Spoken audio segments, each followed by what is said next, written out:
Good morning મિત્રો, જય માતાજી। સ્વાગત છે તમારું અમારા એક નવા બ્લોગમાં। તો આજે આપણે બનાવીએ છીએ ટ્રાવેલિંગ બ્લોગ। તો બતાવીશું તમને શું શું છે। તો જો શરૂઆત કરીએ છીએ। ઘણા બધા ટેન્કરો આપણને દેખાય છે જે આપણે દૂધસાગર ડેરીમાં ઉપયોગમાં લેવાય છે દૂધ ભરવા માટે, એ બતાવીએ તમને। અને આ છે મહેસાણાની મોટી મોટી બિલ્ડિંગો। જુઓ કેટલી મોટી બિલ્ડિંગો છે। સામે એક દવાખાનું પણ છે।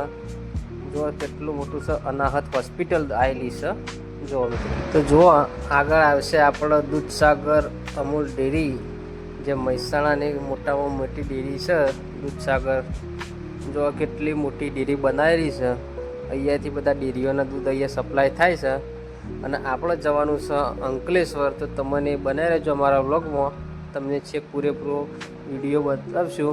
તો તમને પણ એક નવા પ્રવાસ ટૂરની મજા આવશે। જો આપણો રાષ્ટ્રીય ધ્વજ કેવો લહેરાય છે હવામાં, તમને બતાવીએ। અને રસ્તામાં આપણને જો પ્લેન ઉડતું ઉડતું આવે છે। આપણે ખૂબ નસીબદાર છીએ જે ઉડતું પ્લેન આપણને દેખાડું છે। મિત્રો કેટલું સરસ મંદિર આવેલું છે। રાધનપુર ચોકડી સાઈડ જવાનો રસ્તો છે। તો મોટું એક વિશાળ મંદિર આવેલું છે। તમે જોયેલું હોય તો મિત્રો વિડીયોમાં કોમેન્ટ કરજો।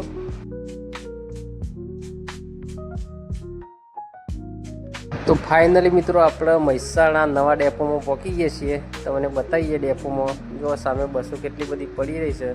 અને આ ટિકિટ બારી છે, ઓનલાઈન બુકિંગ કરાવવાનું। આપણે અહીંયા જમવાનું પ્રોગ્રામ છે, તો જમી લઈએ અને બન્યા રહેજો અમારા વ્લોગમાં, તમને પૂરેપૂરો વિડીયો બતાવીશું। તો બન્યા રહો।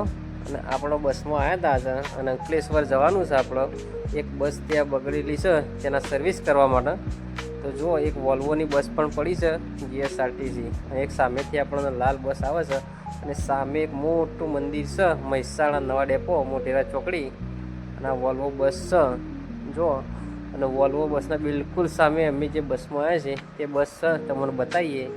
જુઓ મહેતા સુરત, આ બસમાં અમે આવેલા છીએ।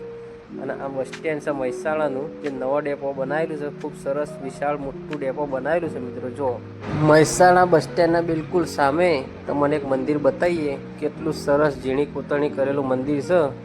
જુઓ સામે તમને બતાવીએ, મોટી બિલ્ડિંગ આવેલી છે।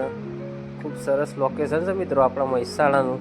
જુઓ ભાઈ આપણે બસમાં બેસીને નીકળી ગયા છીએ જવા માટે, અને તમને બતાવીએ કેટલું મંદિર સરસ બનાવેલું છે। અને આગળ શું શું આવે છે તમને બતાવીએ। જો મિત્રો આ મહેસાણા બહાર નીકળો તો એક મોટી ઓફિસ જેવું છે, અને કાચની બારીઓ જેવું લાગેલું છે। કેટલું સરસ દેખાય છે।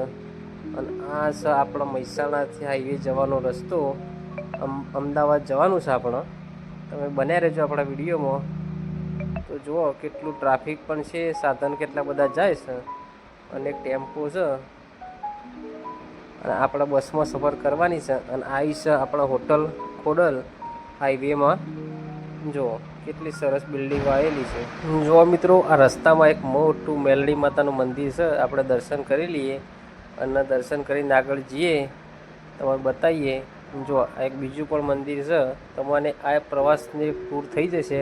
બધા અવનવા મંદિરો જોવા મળશે, ખૂબ મોજ પડશે મિત્રો। બન્યા રહેજો અમારા વિડીયોમાં। જુઓ એક બીજું પણ મંદિર છે, જે કેટલું સરસ બનાવેલું છે। હાઈવે ઉપર જ છે આવ્યું મંદિર, મહેસાણા અમદાવાદ હાઈવે છે એ મંદિર ઉપર। અને ફાઇનલી આપણે અમદાવાદમાં એન્ટ્રી લઈ લીધી છે। અને આ મોટી બધી બિલ્ડિંગો દેખાય છે આપણને, ઊંચી ઊંચી ઇમારતો, એ બધી અમદાવાદના અંદર આવેલી શરૂઆતમાં તેઓ જ છે। જો કેટલી ઊંચી ઊંચી બિલ્ડિંગો છે। અને સામેની બિલ્ડિંગ પણ બનવાનું કામ ચાલુ છે, ત્યાં પણ કામ ચાલુ છે।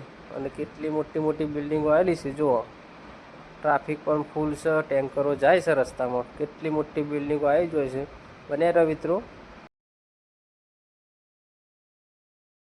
જો મિત્રો આપણે અમદાવાદમાં આવી ગયા છીએ, અને તમને બતાવીએ આ મોઢેરા સ્ટેડિયમ જ્યાં ક્રિકેટ રમાય છે તે સામે આપણને દેખાણું। અને આપણે રસ્તામાં જતા હતા, અને રેલવેના કામકાજનું ચાલુ છે, અને આપણે પુલ ઉપર ચડી જઈએ છીએ। અને આગળ તમને બતાવવાનો છે રિવરફ્રન્ટ, તો બન્યા રહેજો।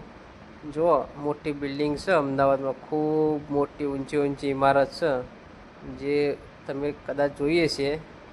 તો જે અમદાવાદનું હોય એ મિત્રો કોમેન્ટ કરજો કે આ બિલ્ડિંગ કઈ જગ્યાએ આવેલી છે। તો આપણે તમને આગળ બન્યા રહો। જુઓ જીએસઆરટીસી બસ સ્ટેન્ડ આપણે પહોંચી જઈએ છીએ, તમને બતાવીએ અંદર જઈને। જો કેટલું સરસ લોકેશન છે, મોટી મોટી બિલ્ડિંગો બનાવેલી છે અમદાવાદમાં બાકી. અને આ છે આપણો રિવરફ્રન્ટવાળો રસ્તો, અને સામે પણ તમને બતાવીએ જ્યાં લોકો વિડીયો શૂટિંગ કરે છે અને ફોટા પાડવા માટે આવશે તે પુલ છે. આપણી બસ પહોંચી જઈશ અમદાવાદ ગીતા મંદિર બસ સ્ટેન્ડમાં. જો કેટલી બધી બસો પડી છે, લાઈન થયેલી છે. તમને બતાવીએ અમદાવાદ ગીતા મંદિરનો નજારો. કેટલી બધી પબ્લિક આવેલી છે બસોમાં બેસવા માટે. અને તમારે બસ સ્ટેન્ડના અંદર શું શું આવેલું છે બતાવીએ. જો બસો ઊભી રહી છે અને કેટલી બધી બસો છે, સામે પણ બસો આવે છે અને પેસેન્જર બધા બસની વાટ જોઈને ઊભા રહ્યા છે. અને બસોની લાઈન થઈ છે, ફૂલ બસો છે. જો મિત્રો અમદાવાદનું બસ સ્ટેન્ડ ગીતા મંદિર. અને આપણે અહીંયાથી નીકળવાનું છે, તો જવાનું છે આપણે અંકલેશ્વર. બન્યા રહેજો આપણા વિડીયોમાં. અમદાવાદની અંદર આ ગીતા મંદિર નવું બસ સ્ટેન્ડ બને છે, તેનું કામકાજ ચાલુ છે. અને આ સાબરમતી નદી આપણે જે અમદાવાદ રિવરફ્રન્ટમાંથી આવેલું છે ત્યાંથી કેટલું બધું પાણી ભરાયેલું છે. ખૂબ સરસ નજારો છે લોકેશન. તો જુઓ મુંબઈ જવાનો રસ્તો છે. ફાઇનલી આપણે વડોદરા હાઈવે ઉપર પહોંચી જઈએ છીએ. અને વડોદરા ડેપોનું પણ તમને બતાવીએ કે વડોદરામાં કેવું બસ સ્ટેન્ડ આવેલું છે. અને આ કેટલા બધા મોટા ટેમ્પો છે. અને આ નેશનલ હાઈવે 1 રાષ્ટ્રીય ધોરીમાર્ગ મુંબઈ દિલ્હીવાળો રસ્તો છે મિત્રો. આવ્યો જુઓ આ વલસાડ 226 કિલોમીટર છે. અને આપણી બસ જાય છે હવે વડોદરા બસ સ્ટેન્ડના અંદર. તો જુઓ પુલ નેચર કેટલા સરસ લોકચિત્રો બનાવેલા છે. ખૂબ સરસ ચિત્રકલા કરેલી છે વડોદરામાં. તો ફાઇનલી આપણે વડોદરા બસ સ્ટેન્ડના અંદર પહોંચી જઈએ છીએ. જુઓ વડોદરા બસ સ્ટેન્ડમાં આપણે પહેલી વખત આવેલા છીએ. કેટલું મોટું વિશાળ ડેપો છે. અને સામે એક કેન્ટીન બનાવેલું છે ડેપોના અંદર જ. અને કેટલી બધી બસો પણ પડી છે. અને તમને બતાવીએ વડોદરા બસ સ્ટેન્ડ. જુઓ આ જૂનું બસ સ્ટેન્ડ લાગે છે. અને આપણે જવાનું છે અંકલેશ્વર. તો અહીંયાથી આપણે ભરૂચ જવાનું છે. તો આપણે ફાઇનલી ભરૂચ બસ સ્ટેન્ડ પહોંચી જઈએ છીએ. ભોપાલ બસ સ્ટેશન ભરૂચ વિભાગ જુઓ. અને અહીંયાથી આપણે અંકલેશ્વર ડેપોમાં જવાનું છે. જો આપણી બસ પડી છે અને લગભગ 6:30 જેવો ટાઈમ થઈ ગયો છે. તો આપણે અહીંયાથી પણ બસમાં બેસી જવાનું છે અને નીકળવાનું છે. અને ચણા અને સિંગવાળો વેચે છે સિંગ. અને આપણે અહીંયાથી નીકળી જઈએ. હવે બસમાં બેસી જઈએ છીએ અને આપણે હવે જઈએ અંકલેશ્વર ડેપો. તમને જઈને બતાવીએ.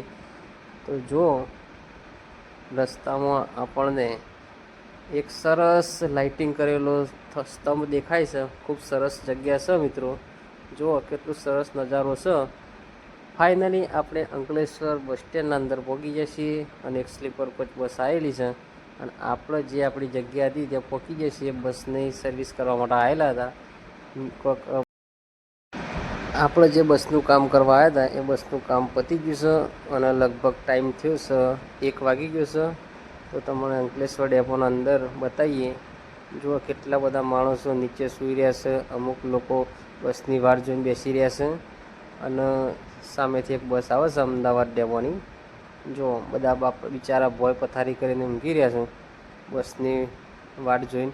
બસ સવારે આવવાની છે એવાના. તો જો કેટલા બધા લોકો અહીંયા તમને નીચે સૂયેલા જોવા મળે છે. અમુક તો બોકડા ઉપર ઊંઘેલા છે બસની વાટ જોઈ. અને કેટલું શાંત ડેપો થઈ ગયું છે. 1 વાગ્યાનો ટાઈમ થઈ ગયો છે. જો મિત્રો અમદાવાદ આપણે રિટર્નમાં પહોંચી ગયા છીએ. અને આ સરખેજ રોજા અને ગાંધી આશ્રમ જવાનો રસ્તો છે. ફૂલ ટ્રાફિક છે. કેટલા બધા સાધનો જોઈ છે. અને આ આવેલી છે આપણા અમદાવાદ જતો મોટી કેનાલ, સાબરમતીની કેનાલ છે. અને આપણા ગાંધીનગર જવાના રસ્તા ઉપર ચોકડી ઉપર પ્રાણી સંગ્રહાલય આવે તેવા પ્રાણીઓના પૂતળા બનાવેલા છે. જો સિંહ મૂકેલો છે અને નવા પ્રાણીઓ મૂકેલા છે. અને આપણે પહોંચી જઈએ છીએ આપણા ગાંધીનગર શહેરમાં. અને જો કેટલી બધી વોલ્વો બસો છે. અને આપણે ઘરે જવા નીકળી ગયા હતા અને ગાંધીનગર પહોંચી ગયા છીએ. અને તે ડેપોમાં આવી ગયા છીએ. અને કેટલી બધી બસો છે. આપણે અહીંયા થોડી વાર 5-10 મિનિટ રેસ્ટ લઈ અને ઘરે નીકળવાનું છે. તો મને બતાવીએ. આ છે ગાંધીનગરનો બસ સ્ટેન્ડ. કેટલું મોટું છે. બધા પેસેન્જરો બસની વાટ જોઈને બેસી જાય છે. તો જય માતાજી મિત્રો, મળશે